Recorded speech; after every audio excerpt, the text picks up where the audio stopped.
Salam, mən Rauf Kazımov, həkim uroloq. Bugünkü mövzumuz energetik içkilərin kişi cinsi funksiyasına olan mənfi təsiri barəsindədir. Xatırladım ki, energetik içkilər istifadəsinin ilk zamanlarında kişi cinsi funksiyasına müsbət təsir göstərə bilər və bu da aşağıdakı mexanizmlərlə özünü göstərəcək. İlkin olaraq sinir sistemi stimulyasiyası fonunda cinsi həvəs artacaqdır və daha sonra ürək yükünün ürək atımının artması və arterial təzyiqin yüksəlməsi hesabına periferik orqanlara, o cümlədən cinsi üzvə gedən qanın həcmi artacaqdır və bunun fonunda ereksiya davamlı ola bilər. Bunlar birbaşa həmin o energetik içkilərin tərkibində olan maddələrdən. Məsələn, o maddələrin siyahısı burada var.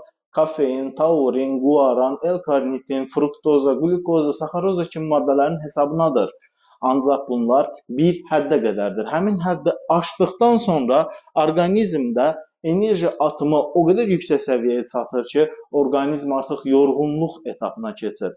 Həmin bu yorğunluq etapında isə erektil disfunksiya və libidonun azalması başlayır. Bunun özü bir neçə mexanizmdən özünü göstərir. İlkin mexanizm ürəyə yükün artması fonunda arterial təzyiqin yüksək qalmasıdır ki, bu da getdikcə erektil disfunksiyaya gətirib çıxarır. İkinci bir mexanizm kortizol adlı stres hormonunun artması və bunun fonunda stres, panik atak kimi halların üzə çıxmasıdır ki, bu da cinsi funksiyanı zəiflətməyə gətirib çıxardır. Növbəti bir mexanizm qanda şəkərin miqdarının yüksəlməsi və bu da gələcəkdə şəkərli diabet halının tətiklənməsidir ki, bu da cinsi funksiyanı zəiflədir. Və nəhayət, qanda kişi cinsi hormonu testosteronun miqdarının azalması, qadın cinsi hormonu estradiolun miqdarının artmasıdır ki, bu da istər-istəməz həm libidonu, həm erektil funksiyanı pozur.